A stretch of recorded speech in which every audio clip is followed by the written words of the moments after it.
itu metode Jewegen. Ya. Tetap sama, kita menggunakan kasus yang ada di depan, ya, supaya kita bisa membandingkan sebenarnya. Ya. Berdasarkan Jewegen, ya, tadi juga dijelaskan di depan, Jewegen itu kita ingin misalnya melist dulu ya, sampai mengurutkan. Jadi kita list elemen kerja mana yang kita bisa masukkan lebih dulu ke dalam stasiun kerja didasarkan dari jumlah elemen yang bergantung ya, yang terbanyak sampai dengan jumlah elemen yang bergantung yang paling kecil ya. Contoh misalkan kita lihat kalau misalkan 12 nih elemen kerja 12. Elemen kerja 12, elemen yang bergantung siapa saja kah elemen yang bergantung? Tidak ada ya, karena setelahnya ini adalah tidak ada elemen kerjanya. Kalau elemen kerja 11 nih, elemen kerja 11. Elemen kerja yang bergantung berapa? Yaitu adalah elemen kerja si 12 ya. Nah, coba kita lihat misalkan elemen kerja 1. Elemen kerja 1 yang bergantung elemen kerja siapa saja? Siapa saja? 3, 4, 6, 7, 8, 9, 10, 11, 12.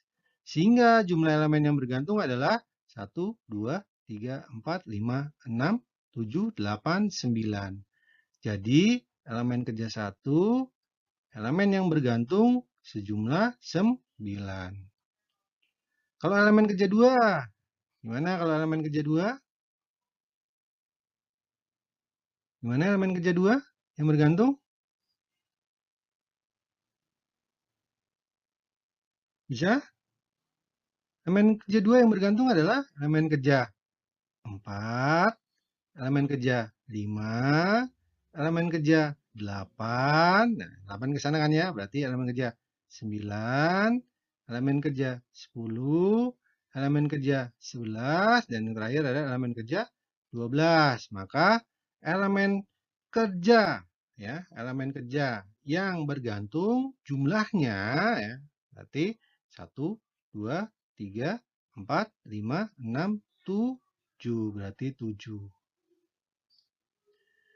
Lakukan hal yang sama sampai semua elemen kita dapatkan nih jumlah elemen yang bergantung sampai dengan yang terakhir 12. 12 tadi berapa? 0, tadi 11 berapa? 1. Oke. Setelah sudah dapat, maka kita bisa mengurutkan sebagai berikut nih. Berarti elemen kerja yang bergantung yang paling besar itu adalah elemen kerja 1, 2, 3, 4, dan seterusnya sampai dengan 12.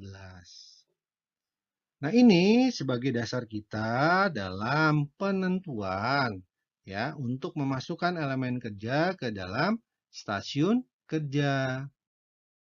Setelah kita dapatkan urutan ya, ini dalam tabel, nah, bisa kita memasukkan elemen-elemen kerja ke dalam stasiun kerja yang ada. Prinsipnya sama dengan yang di atas. Kan ini stasiun kerja, ini elemen kerja, ini waktunya misalkan.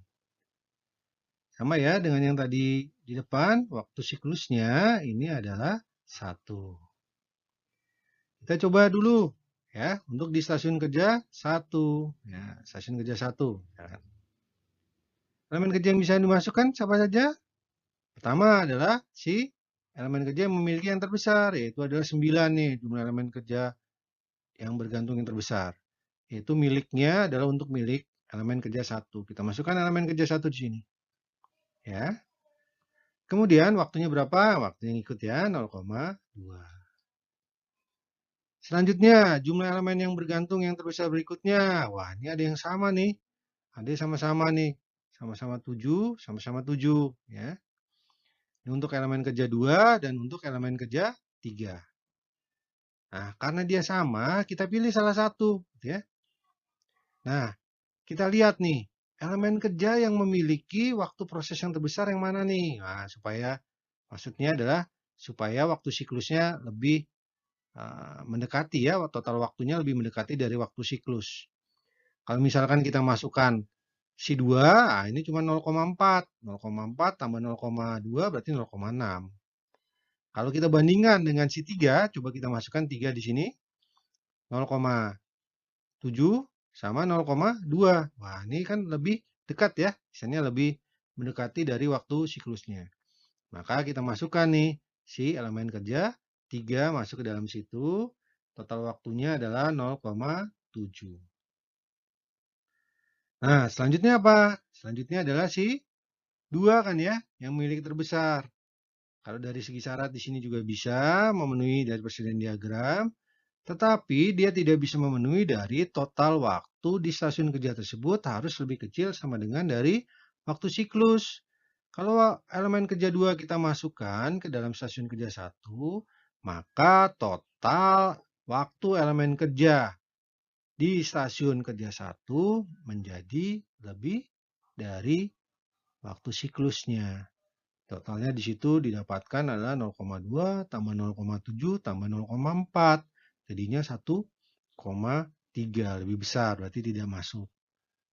Nah, selanjutnya berarti stop nih sampai di situ. Selanjutnya kita buat untuk stasiun kerja 2. Stasiun kerja 2 gimana? Ya tadi, ya, si 2 nih. Karena dia memiliki jumlah elemen yang bergantung yang lebih besar. Kita masukkan 2 di situ. Total, maaf, waktunya adalah untuk elemen kerja 2 adalah 0,4. Selanjutnya siapa? Dari sini. Selanjutnya adalah si 4. Nah, 4 kita masukkan di situ. Elemen kerja 4. Elemen kerja 4, waktunya adalah 0,1. Bisa masuk di situ. Berikutnya siapa? Berikutnya. Berikutnya adalah si siapa?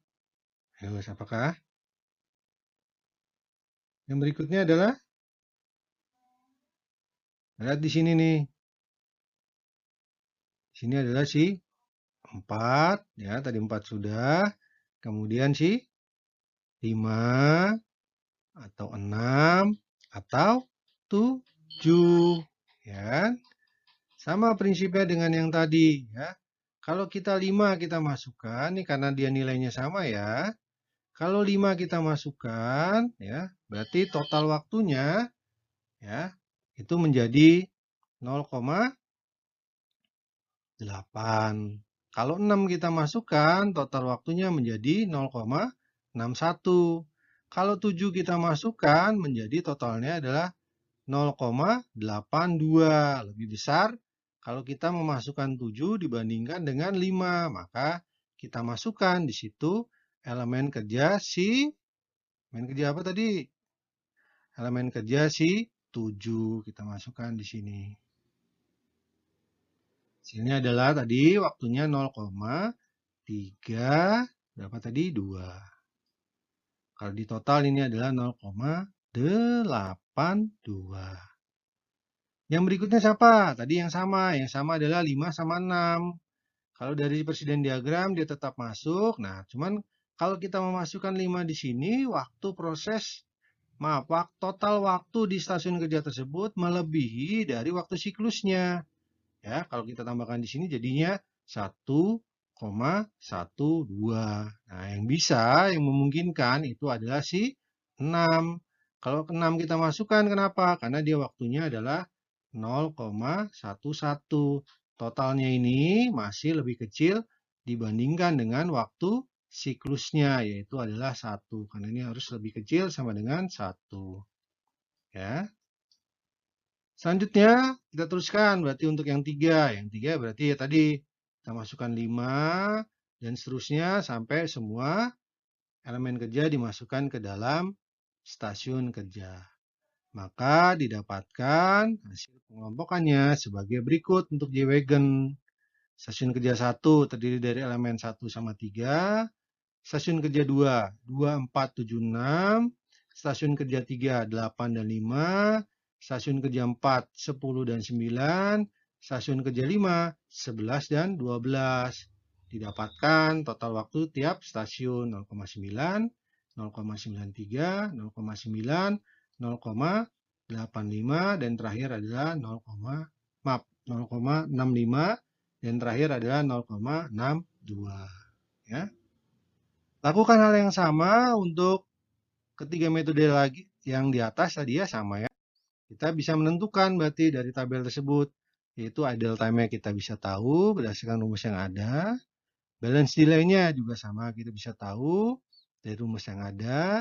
Begitu juga efisiensi stasiun kerja, line efisiensi, work station minimum, smoothness index, ya, kita bisa dapat dari rumus yang ada. Oke, nanti coba kalian kerjakan ya. Saya yakin kalian bisa untuk mencari keenam nilai tersebut. Coba kalian bandingkan ya nilai-nilai tersebut dari setiap metode yang ada. Manakah yang lebih baik? Ya, nanti coba kalian kerjakan ya. Baik, setelah tadi maka kita bisa menyimpulkan nih. Nah, nanti coba kalian kerjakan ya. Nilai-nilainya berdasarkan metode RPW tadi idle time sampai smoothness index-nya berapa. Kemudian kita bandingkan nanti region approach berapa, LCR berapa, dan J-Wagon berapa. Ya, nanti coba dikerjakan di masing-masing ya. Semoga nanti pada saat ujian tengah semester bisa mengerjakannya. Oke, demikian materi untuk hari ini. Apabila ada pertanyaan bisa menghubungi saya via WA atau via grup WA atau bisa juga melalui Teams. Selamat siang, salam sehat selalu. Sampai ketemu lagi untuk di materi berikutnya.